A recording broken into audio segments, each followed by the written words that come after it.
یہ قرآن کہانت یا شاعری نہیں بلکہ میں ستاروں کے گرنے کی قسم کھاتا ہوں. یہ قرآن کیا ہے؟ یہ قرآن عزت والا قرآن ہے.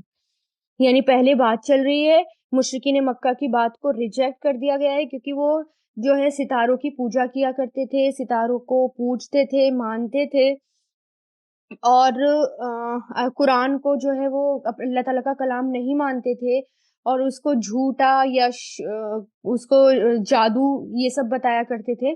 تو یہاں پر کیا کہا گیا؟ فلا تو نہیں، اقسم میں قسم کھاتا ہوں، یعنی تو نہیں، یعنی یہ قرآن جو ہے یہ قرآن شاعری نہیں، یہ قرآن یا یہ کہانت نہیں، بلکہ کیا ہے؟ اقسم میں قسم کھاتا ہوں بمواقع گرنے کی جگہوں کی، النجوم ستاروں کی. اب یہ مواقع کیا ہے؟ وقع سے بنا ہے، واو قاف عین، وقع یقع سے، وقع کا مطلب ہوتا ہے گرنا، ثابت ہونا، اور مواقع موقع ان کی جمع ہوئی ہے اور اس کی جمع موقعتن کی بھی آتی ہے. تو موقع ان کی جمع اگر لیا جائے تو منزلیں یعنی اترنے کی جگہ، ستاروں کے غروب ہونے کی منزلیں. موقعتن لیا جائے تو اس سے مراد ہے گرنے کی جمع، یعنی ستارے اترنے کی جگہ جہاں پر ستاروں کا غروب ہونا ہو.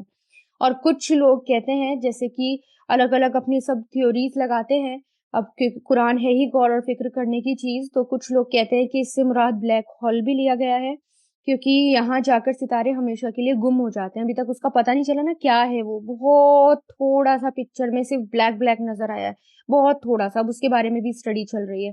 تو کیا کہا گیا ہے کہ وہ ہول ایک طرح سے ستاروں کو سوک کرنے کی جگہ ہے، وہاں جا کر وہ ختم ہو جاتے ہیں، یعنی اس کو سک کر لیتے ہیں، وہاں جا کر وہ ختم ہو جاتے ہیں. اسی طرح اس سے مراد شہاب ثاقب بھی لیا گیا ہے جو جنات پر گرتے تھے اور اس سے وہ ختم ہو جاتے ہیں. ٹھیک ہے. تو یہاں پر کیا ہے کہ یہ کہا گیا ہے کہ میں کس کی قسم کھاتا ہوں؟ ستاروں کے گرنے کی، جہاں ستارے گرتے ہیں ان کے گرنے کی میں قسم کھاتا ہوں. اب دیکھیں کہ اس میں جو ہے مشرکین کے جو عقیدے ہیں اس کو بھی منع کیا گیا ہے. جیسے کہ حسن رحمۃ اللہ علیہ فرماتے ہیں کہ قیامت کے دن کا منتشر ہو جانا، یعنی قیامت کے دن سب جو ہیں گریں گے، ستارے گریں گے. اگر ہم قیامت کے دن لیں تو کیا ستارے گرنا شروع ہو جائیں گے. ضحاک فرماتے ہیں اس سے مراد وہ ستارے ہیں جن کی نسبت مشرکین عقیدہ رکھتے تھے، جن کے بارے میں مشرکین عقیدہ رکھتے تھے کہ فلاں فلاں تارے کی وجہ سے ہم پر بارش برسی. پھر یہاں پر قسم کھائی گئی ہے کہ یہ جو ہے کس کی وجہ سے ہوتا ہے سب کچھ، یہ سب کچھ کس کی وجہ سے ہوتا ہے؟ اللہ تعالیٰ کے ہاتھ میں ہے، کوئی ستاروں کی وجہ سے کچھ نہیں ہوتا، یعنی کسی ستارے کی وجہ سے کچھ نہیں ہوتا.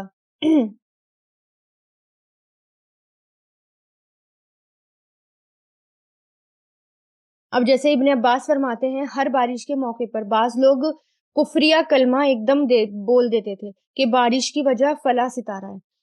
تو اس میں جو ہے وہ بتاتے ہیں، یعنی موتا میں ہے کہ ہم حدیبیہ کے میدان میں تھے، رات کو بارش ہوئی تھی، صبح کی نماز کے بعد آپ صلی اللہ علیہ وسلم نے لوگوں کی طرف متوجہ ہو کر فرمایا جانتے بھی ہو آج شب تمہارے رب نے کیا فرمایا؟ لوگوں نے کہا خدا کو معلوم ہے اور اس کے رسول کو.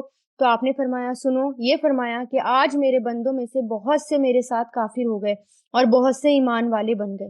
جس نے کہا کہ ہم پر اللہ کے فضل اور کرم سے پانی برسا تو وہ میری ذات پر ایمان رکھنے والا ہے اور ستاروں سے کفر کرنے والا ہوا.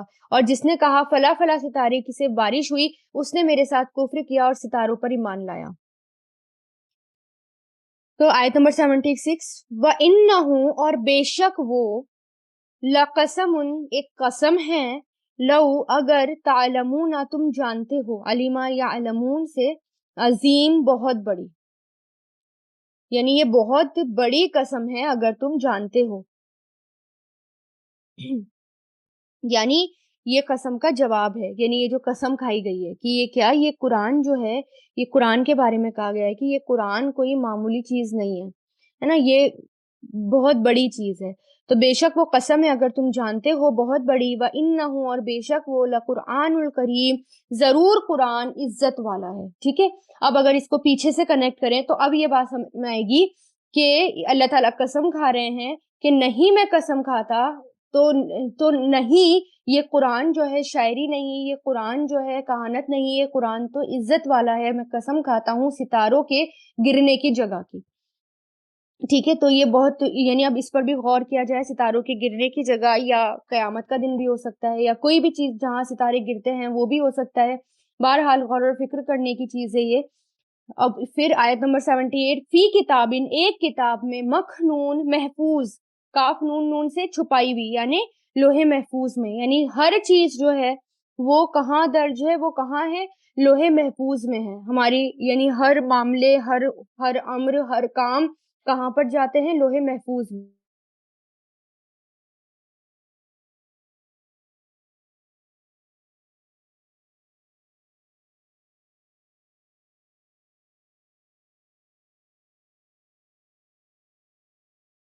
کتاب ہے اور یہ محفوظ ہے، اور کہاں ہے یہ، لوح محفوظ میں ہے یہ.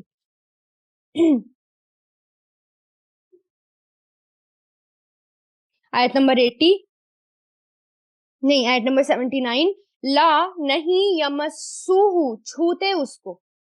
مسا یمسو سے بنا ہے. مسا یمسو کس کو کہتے ہیں، ٹچ کرنے کو، چھونے کو. نہیں چھوتے اس کو، الا مگر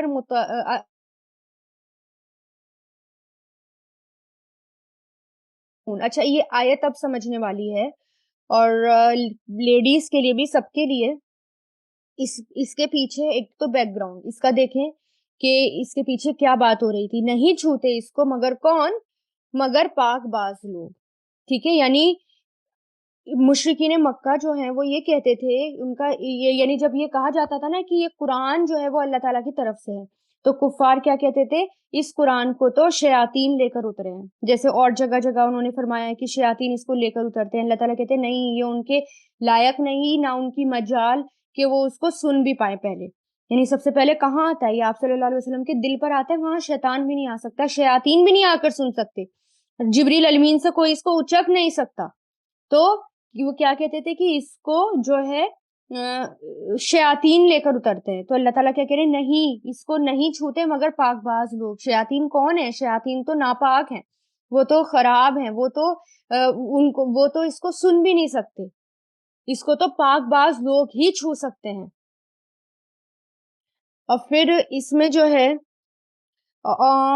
کچھ لوگ یہ کہتے ہیں کہ دیکھو، اور میرے پاس بھی یہ والی آیت کوٹ کرتے ہیں لوگ، ایک آدمی والی آیت کوٹ کریے کہ دیکھو پیریڈز کے دنوں میں قرآن کو جو ہے چھو بھی نہیں سکتے، دور دور سے بس اس کو دیکھو، ہے نا. قرآن کو پیریڈز کے ٹائم جو ہے ہم گلوز پہن کر بھی ہاتھ نہیں لگا سکتے، دیکھو اس کو تو چھوتے ہیں مگر پاک باز لوگ. تو اس کی یہ تفسیر جو ہے، اور دیکھیں یہ ہر قرآن کی ہر آیت جو نا کانٹیکس کے اکارڈنگ لینی چاہیے. جیسے کہ میں پہلے بھی کہتی ہوں، بار بار کہتی ہوں، اگر ہم اپنے کانٹیکس سے ہٹا دیتے ہیں تو مطلب ہی بدل جاتے ہیں، اور وہ ہم جائز نہیں کہ ہم اس کے اپنے آپ سے مطلب نکالیں. ٹھیک ہے، اس کی تفسیر خود اللہ تعالیٰ نے کروائی ہے قرآن کی، رسول اللہ اس کی خود تفسیر کر کے گئے. تو اس کے پیچھے کیا ہے کہ اس کو شیاطین ہاتھ نہیں لگاتے، بلکہ اس کو تو پاک باز لوگ ہاتھ لگاتے ہیں. ٹھیک ہے، تو یہ جو ہے نا، اس میں ہمیں شک نہیں کرنا چاہیے. قرآن جو ہے، قرآن ایک پہلے ایک جلد میں نہیں تھا، بلکہ ایک کتاب کی شکل میں نہیں تھا، بلکہ یہ تو ایک کس میں تھا، یہ تو ایک الگ الگ صحیفوں میں تھا. اور اس میں یہ نہیں کہا گیا کہ حالت حیض میں قرآن کو ہاتھ نہیں لگا سکتے. کوئی قرآن میں کوئی ایسی بات آئی نہیں ہے قرآن کے اندر، ہے نا. اگر ہم دیکھیں، اگر ہم اس کو گلوز پہن کر، اگر مان لو اسٹوڈنٹ ہیں، اسٹوڈنٹ پڑھ رہے ہیں قرآن کو، اور وہ گلوز پہن کر اس کو ڈائریکٹ نہیں چھو رہے، لیکن گلوز پہن کر چھو رہے ہیں، یا کسی پینسل کے تھرو چھو رہے ہیں، یا کسی کپڑے کے تھرو چھو رہے ہیں، تو اس کو منع نہیں کیا گیا. ٹھیک ہے، اور جو چیز حالت حیض میں یعنی پیریڈز میں منع ہے، وہ کلیئرلی قرآن پاک میں ہے. ٹھیک ہے، واضح ہدایت اس کی قرآن اور حدیث میں ملتی ہے. لیکن قرآن ہے نا، لیکن پیریڈز کے بارے میں نہ قرآن میں نہ حدیث میں ایسی واضح آیت نہیں ملتی کہ اس کو جو ہے حیض والی لیڈیز ہاتھ نہیں لگا سکتی، یا اس کو جو ہے پڑھ نہیں سکتی، یا اس سے بالکل دور ہے نا. یہ جو ہے، اور پھر دیکھیں آپ صلی اللہ علیہ وسلم کے زمانے میں کسی لیڈی نے آ کر، کسی خاتون نے آ کر یہ نہیں پوچھا کہ اس حال میں قرآن پڑھ سکتی ہوں یا نہیں. یہ اتنا بڑا مسئلہ پہلے نہیں تھا جتنا ہم نے اس کو بنا دیا. جو نہ کرنے والے کام تھے پیریڈز میں، وہ بتا دیے کہ نماز نہیں پڑھنی، روزہ نہیں رکھنا، طواف نہیں کرنا، اور ریلیشن شپ نہیں بنانی، یہ کام نہیں کرنا، اس سے منع کیا گیا. حضرت عائشہ کہتی ہیں کہ آپ صلی اللہ علیہ وسلم نے فرمایا جب حیض آئے تو نماز چھوڑ دو اور جب ختم ہو جائے تو غسل کرو اور نماز پڑھ دو، نسائی میں آتا ہے نا۔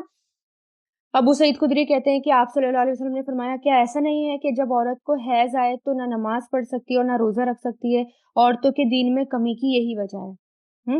اس لیے پھر ایک حضرت عائشہ کہتی ہیں کہ آپ صلی اللہ علیہ وسلم کے ساتھ ہم حج کے ارادے سے نکلے، مقام شریف پر مجھے حیض شروع ہوا، آپ میرے ساتھ تشریف لائے، میں اس وقت رو رہی تھی، آپ نے فرمایا کیا بات ہے؟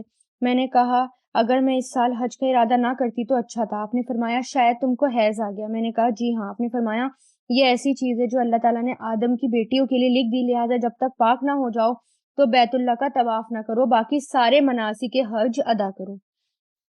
اگر کوئی یہ کہتا ہے کہ قرآن پاک پڑھنے سے منع کیا گیا ہے تو اس کی ہمیں دلیل چاہیے، یعنی اس سے یہ کہیں کہ دلیل لا کر دو، اس کا ریفرنس کوئی لا کر دو۔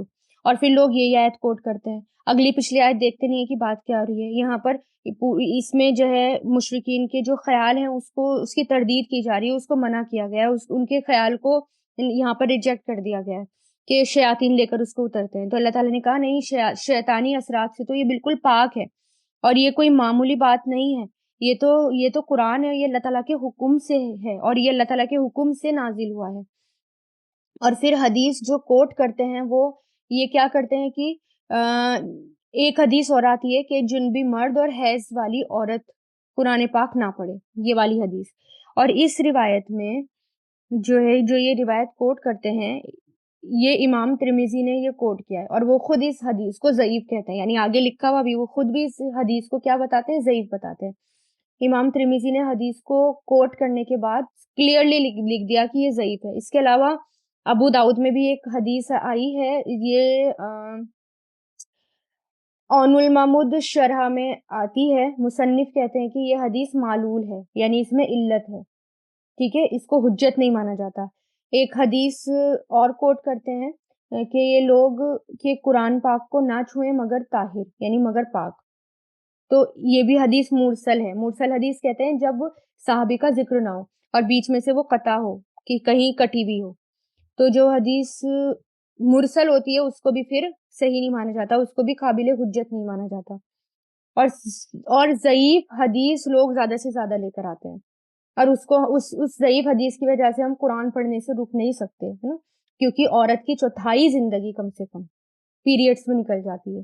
اگر اس میں وہ نہ قرآن پڑھے، نہ وہ ذکر کرے، نہ وہ علم حاصل کرے تو کیا ہو، کتنی نیکیاں اور کتنا ٹائم اس کے پاس بچے، ہے نا۔ تو ہاں، ڈائریکٹ نہ چھو اس کے الفاظ کو، کیونکہ یہ بہت پاک کتاب ہے، یہ اللہ تعالیٰ کی کتاب ہے، یہ کوئی معمولی انسان کی کتاب نہیں ہے، اس کو ڈائریکٹ مت ٹچ کرو، لیکن اس کو گلوز پہن کر یا کسی کپڑے کی آڑ میں اگر ہم سیکھنے کے لیے آ رہے ہیں تو اس کو سیکھ سکتے ہیں، پڑھ سکتے ہیں، کیونکہ کلیئرلی قرآن میں کہیں بھی نہیں ہے کہ حیض کی حالت میں تم قرآن کو پڑھ بھی نہیں سکتے ہو۔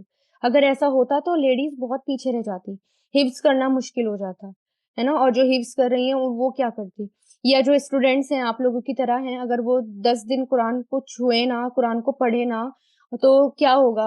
اتنا سارا تو وہ بھول جائیں گے، ہے نا، سارا کا سارا بھول جائیں گے، پیچھے رہ جائیں گے۔ 10 ہے نا، 7-8 دن ٹیچر نہ پڑھائے اور 7-8 دن اسٹوڈنٹ نہ پڑھے، آدھے دن تو اسی میں نکل گئے مہینے کے۔ تو پھر اس لیے دین کو ہمیں بہت زیادہ مشکل نہیں بنانا چاہیے۔ اگر ہمیں کلیئرلی قرآن اور حدیث سے آیتیں نہیں مل رہی نا کہ ہاں تم ہاتھ مت لگاؤ، اس کو بالکل بھی ٹچ مت کرو، تو زیادہ اس کو کریدنے کی بھی ضرورت نہیں، زیادہ اس کے پیچھے لگنے کی بھی ضرورت نہیں۔ ہاں اتنا کر لو کہ قرآن اسٹوڈینٹس ہیں اگر آپ، تو قرآن کو سنو، پڑھو اور اس کو گلوز پہن کر ہاتھ لگاؤ، گلوز پہن کر اس پہ لکھو جو آپ اپنے نوٹس بناتے ہیں۔ احتیاط کرنی چاہیے، لیکن ہاں ڈائریکٹ ٹیکسٹ کو نہ چھوئیں۔ پھر دیکھیں آگے، تنزل نازل کیا ہوا ہے مر ربی، رب کی طرف سے، العالمین تمام جہانوں کے رب کی طرف سے، یعنی یہ شیاطین لے کر نہیں اترے، یہ تو اللہ تعالیٰ کی طرف سے نازل کیا ہوا ہے، یہ معمولی کتاب نہیں، یہ اللہ تعالیٰ کی طرف سے آئی ہوئی کتاب ہے یہ۔ آپ کیا فا مطلب تو بھی حاضا اس پر، تو کیا اس الحدیث بات سے تم مدہنون بے پرواہی کرنے والے ہو۔ مدہنون دال ہا نون سے بنا ہے، ادہان سے نکلا ہے، یہ داہن کہتے ہیں مکھن لگانا، یا چکنی چپڑی باتیں کرنا، یا تیل کی مالش کے لیے بھی لفظ استعمال ہوتا ہے، کیونکہ تیل کی مالش سے جو باڈی پارٹس ہوتے ہیں نا وہ نرم ہو جاتے ہیں، تو نرمی برتنے کے معنوں میں بھی یہ لفظ استعمال ہوتا ہے۔ ادہان کسی چیز کو تیل لگا کر نرم کرنے کے لیے بھی آتا ہے، یعنی کسی بات میں لچک پیدا کرنا، یا ڈھیلا پڑ جانا، یا بے پرواہی برتنا، یا نان سیریس ایٹیٹیوڈ، جیسے ہم کہتے ہیں نا ٹو ٹیک لائٹلی، وہ تو کیا تم اس پر بے پرواہی برتنے والے ہو، یعنی اس قرآن کو تم جو ہے تمہارا نان سیریس ایٹیٹیوڈ ہے اس کے ساتھ، اس کو لائٹلی لیتے ہو، یہ کوئی معمولی کتاب ہے۔ وَتَجْعَلُونَ، اور تم جانتے ہو، جعلا یجعلو سے تم جانتے ہو، رزقکم تمہارا رزق، انکم بے شک تم تکذبون تم جھٹلاتے ہو، یعنی تمہیں اپنا حصہ، رزق جو ہے نا حصے کے لیے بھی آتا ہے، ٹھیک ہے، یا تم بناتے ہو اپنا رزق یہ کہ تم جھٹلاتے ہو، یعنی تم اس بات کو تم جھٹلا رہے ہو، تم اپنا حصہ بنا رہے ہو اس بات کو۔ یہاں پر اللہ تعالیٰ شکوہ کر رہے ہیں کہ اتنی عظیم کتاب کے ساتھ تم یہ معاملہ کر رہے ہو، ہے نا، تم اتنا کیجولی اس کو لے رہے ہو اور تم اس کو جھٹلا رہے ہو۔ آپ دیکھیں صحابہ کرام کی مجلس میں جو ہے کیسے وہ جب آپ صلی اللہ علیہ وسلم قرآن کو یا قرآن سے سیکھتے تھے صحابہ کرام رسول اللہ سے، تو اس کو اتنا کیجولی نہیں لیتے تھے، بہت سیریس ہو کر اس کو سیکھتے تھے، نان سیریس ایٹیٹیوڈ نہیں ہوتا تھا۔ تو کیا کہہ رہے ہیں کہ تم جو ہے اللہ تعالیٰ کیا کہہ رہے ہیں، تم اتنا اس میں تم سیریس نہیں ہو رہے۔ جب قرآن ہے نا، قرآن کے ساتھ ہمیں احتیاط کرنی چاہیے، سیریس ہو کر اس کو پڑھنا چاہیے اور اس کو سمجھنا چاہیے، بے پرواہی نہیں کرنی چاہیے۔ اور پھر مجلس میں فرشتے بھی ہوتے ہیں، تو ایسا بھی نہیں ہے کہ ہم جو ہیں الٹے سیدھے لباس میں اور کپڑوں میں بیٹھ جائیں، ہے نا، ہماری جو باڈی پارٹس ہیں وہ جو ہے نظر آ رہے ہیں، ہاف سلیوز میں ہم ہاف سلیوز پہنی اور بیٹھ گئے، اور آپ کو پتا ہے جب باڈی پارٹ نظر آتے ہیں اور یا کونیاں ننگی ہوں، یا ہمارے ہاتھ ننگے ہوں، یا ہمارا سر کھلا ہو، یا جب کپڑا ہٹ جاتا ہے ہمارے اوپر سے تو فرشتے تھوڑے سے دور ہو جاتے ہیں، یا ہمارا گلا کھلا ہو، یا جسم سے جو ہے جو کپڑا ہٹ جاتا ہے تو فرشتے، ہے نا، تو فرشتے دور ہو جاتے ہیں، یا پارٹی ڈریس پہن کر بیٹھنا۔ تو قرآن پڑھتے ہوئے پراپر ڈریس ہونی چاہیے، اگر اس کے ساتھ لاپرواہی برتیں گے، اس کو کیجولی یا لائٹلی لیں گے، تو ہم جو ہیں اس کو ہم پھر اتنا سیکھ نہیں سکتے، جتنا روحانی اثر ہوگا اتنا ہی ہم الرٹ ہوں گے اور اتنا ہی ہم اس کو سیکھیں گے۔ آپ دیکھیں کہ آپ صلی اللہ علیہ وسلم اور صحابہ کرام مجلس میں تھے، کیجولی بیٹھے ہوئے تھے، آپ کی پنڈلی سے کپڑا تھوڑا ہٹا ہوا تھا، حضرت عثمان جب تشریف لائے تو آپ نے ایک دم سے ڈھک لی پنڈلی، اور کہا جاتا ہے حضرت عثمان کی پنڈلی سے ہٹا ہوا تھا، انہوں نے فوراً ڈھک لی، تو آپ صلی اللہ علیہ وسلم نے کہا کہ عثمان سے تو فرشتے بھی حیا کرتے ہیں، یعنی اتنے شرمیلے تھے صحابہ کرام کے اندر، بہت بہت حیا ہوتی تھی۔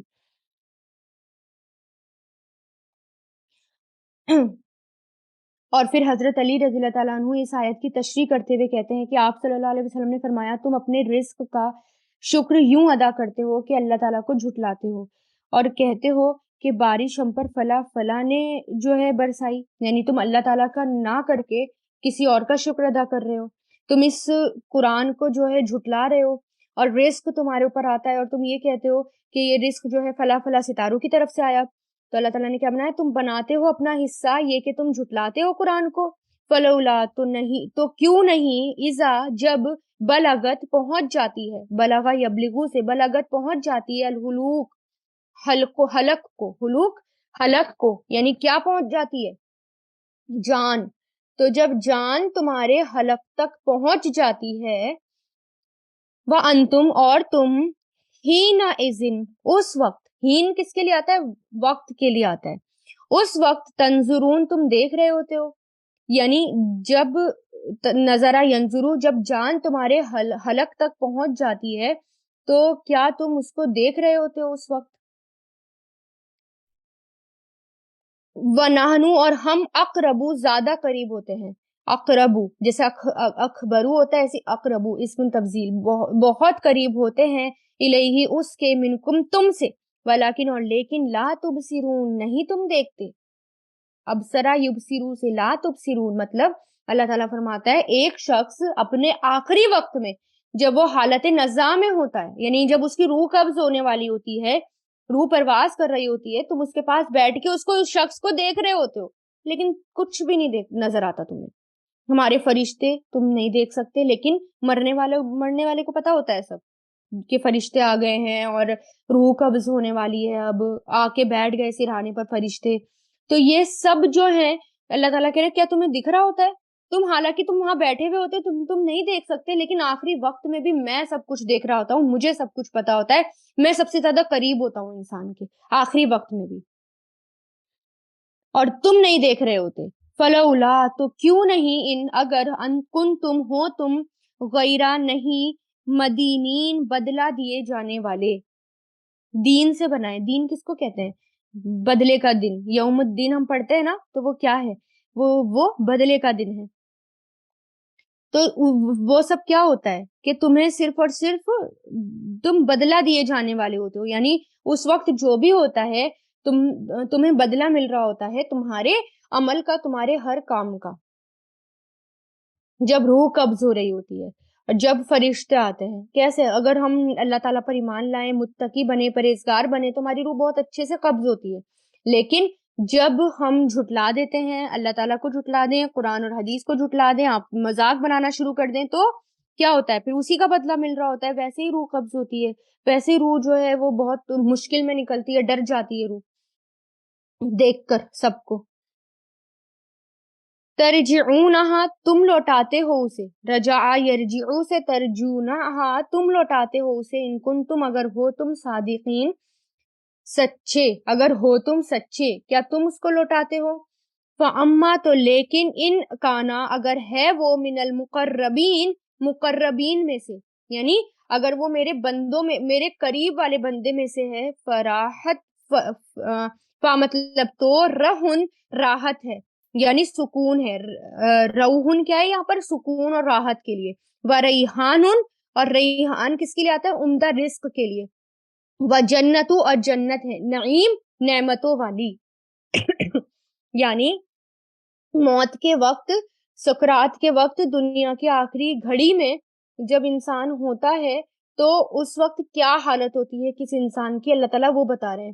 یعنی جب انسان جو ہے گنہگار ہوتا ہے تو اللہ تعالیٰ کے جب فرشتے آتے ہیں تو اس کو ڈانٹتے ہیں، ڈپٹتے ہیں، روح ان کو دیکھ کر ڈر جاتی ہے نا، اور وہ جو ہے پور پور پہ، یعنی ادھر ادھر دوڑ رہی ہوتی ہے، جسم کے اندر دوڑ رہی ہوتی ہے، وہ اس کو فرشتے کھینچ کر باہر نکالتے ہیں ڈانٹتے ہوئے، اور بہت تکلیف دہ حالت ہوتی ہے. لیکن جب اللہ تعالیٰ کا نیک بندہ ہوتا ہے تو جو اللہ تعالیٰ کے اعلیٰ درجے کے لوگ ہوتے ہیں، مقرب لوگ ہوتے ہیں، جن کے دائنے ہاتھ میں، سیدھے ہاتھ میں نام اعمال دیا جائے گا بالکل، یعنی وہ سکون میں ہوں گے، راحت میں ہوں گے، ان کو کسی بھی طرح کی کوئی بھی پریشانی نہیں ہوگی، نعمتوں والی جنت میں ہوں گے. ان کی روح بھی جب قبض ہوتی ہے تو بہت پیار سے ان کی روح آتی ہے.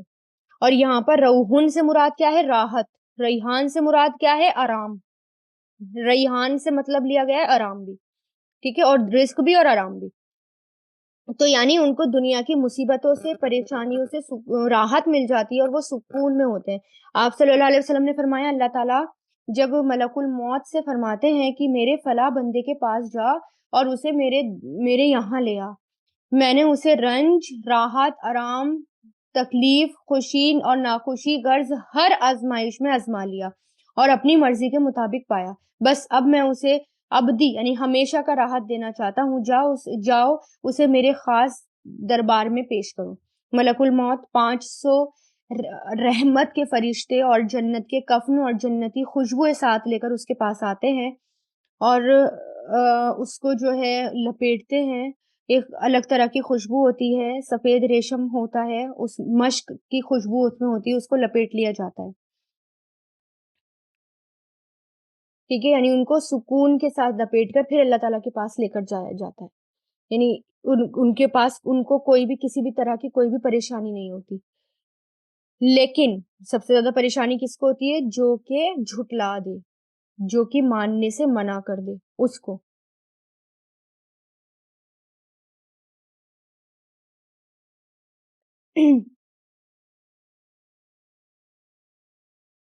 مسند احمد میں ہے، عبد الرحمن بن ابو یعلا ایک جنازے میں گدھے پر سوار ہو کر جا رہے تھے. آپ کی عمر اس وقت بڑھاپے کی سی تھی، سر اور داڑھی کے بال سفید تھے. آپ نے یہ حدیث بیان فرمائی کہ یعنی حضرت عبد الرحمن بن ابو یعلا نے کہ آپ صلی اللہ علیہ وسلم نے فرمایا جو اللہ کی ملاقات کو پسند کرتا ہے اللہ بھی اسے ملنا چاہتا ہے، اور جو خود اسے ملنے کو برا جانتا ہے، یعنی خود اللہ تعالیٰ سے ملنے کو برا جانتا ہے، تو اللہ تعالیٰ بھی اس کی ملاقات سے کراہت کرتا ہے۔ صحابہ کرام یہ سن کر سر جھکائے رونے لگے۔ تو آپ نے فرمایا کیوں روتے ہو؟ صحابہ نے کہا کہ بھلا موت کون چاہتا ہے، یعنی کون چاہتا ہے کہ ہمیں موت آئے؟ فرمایا سنو، مطلب سکرات کے وقت سے ہے، یعنی جب حالت نزا ہوتی ہے نا، روح قبض کرنے کا وقت ہوتا ہے، اس وقت نیک مقرب بندوں کو جب راحت اور انعام اور آرام دہ جنت کی خوشخبری سنائی جاتی ہے، وہ اس پر تڑپ اٹھتا ہے اور چاہتا ہے کہ جہاں تک ممکن ہو جلد سے جلد وہ اللہ تعالیٰ سے ملے اور ان نعمتوں کو پالے۔ بس اللہ بھی اس کی ملاقات کی تمنا کرتا ہے، اور اگر بندہ بد ہوتا ہے، برا ہوتا ہے، تو اسے موت کے وقت گرم پانی اور جہنم کی مہمانی کی خبر دی جاتی ہے، جس سے یہ بیزار ہو جاتا ہے، اس کی روح رونگٹے رونگٹے میں چھپنے لگتی ہے، اٹکنے لگتی ہے، اور یہ دل میں چاہتا ہے کہ کسی طرح خدا کے سامنے پیش نہ ہو۔ بس اللہ بھی اس سے ملاقات کو ناپسند کرتا ہے۔ پھر فرماتا ہے اگر وہ سعادت مندوں میں سے ہے تو موت کے فرشتے اسے سلام کہتے ہیں کہ تجھ پر سلامتی ہو، اور تو اصحاب الیمین میں سے ہے، اللہ کے عذابوں سے سلامتی پائے گا۔ خود فرشتے بھی اسے سلام کرتے ہیں نا۔ اب جیسے آیت نمبر 90، وَأَمَّا، اور لیکن، ان کانا، اگر ہے، من اصحاب الیمین، دائیں ہاتھ والوں میں سے، فَسَلَامٌ، تو سلام ہے، لکا، تیرے لیے، من اصحاب الیمین، کہ تو دائیں ہاتھ والوں میں سے ہے۔ یعنی تو اگر وہ دائیں ہاتھ والوں میں سے ہوتا ہے تو کیا ہوتا ہے؟ اس کو سلامتی ہی سلامتی دی جاتی ہے کہ تم دائیں ہاتھ والوں میں سے ہو۔ وَأَمَّا، اور لیکن، ان کانا، اگر ہے وہ، من المکذبین، جھٹلانے والوں میں سے، کذبا یکذبو سے، من المکذبین، جھٹلانے والوں میں سے، ضالون، گمراہ لوگوں میں سے، یعنی ضالین، گمراہوں میں سے، فنزل، تو مہمانی ہے، من حمیم، کھولتے ہوئے پانی کی۔ پھر کس کی مہمانی ہوگی؟ کھولتے ہوئے پانی کی۔ فتسلیت، اور جلنا، تسلیہ، ہم یہ پڑھتے ہیں نا صلا یسلی سے، داخل کرنا، آگ میں داخل کرنے کے لیے یہ لفظ استعمال ہوتا ہے، تو یہ اسی سے بنا ہے، بڑھنے کے لیے صاد لام یا، صلا یصلی، تو جلنا ہے جہیم، جہنم میں، تو اس کا جلنا ہے جہنم میں۔ اگر وہ بائیں ہاتھ والوں میں سے تو اس کا ٹھکانہ کیا ہے؟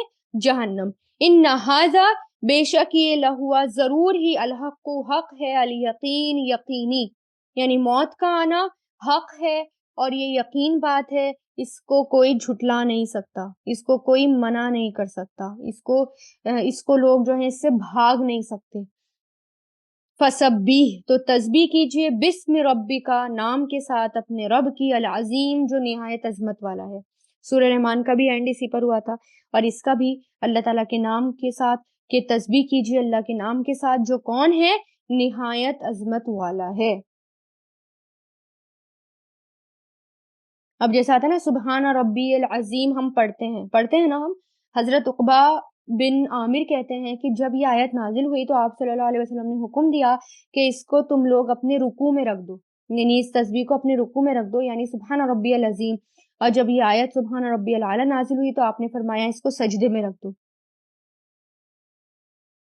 سبحان اللہ۔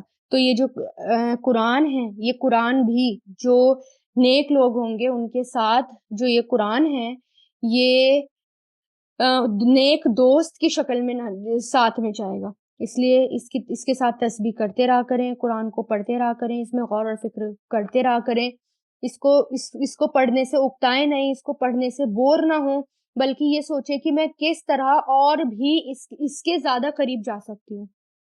ٹھیک ہے، تو سبحان اللہ بہت خوبصورت تھا یہ بھی سورہ واقعہ کی بھی ایکسپلینیشن، کہ اس میں جو ہے جیسے میں نے بتایا بالکل الٹ ترتیب آپ نے نوٹ کیا ہوگا، جیسے ہم نے سورہ رحمان میں پڑھی تھی ایسے ہی اس کے اندر وہ ترتیب آ گئی، وہ 5 جو اس میں ٹیکسٹ تھے، 5 مضامین تھے، وہ یہاں پر بھی 5 ٹاپکس اس کے لیے گئے ہیں۔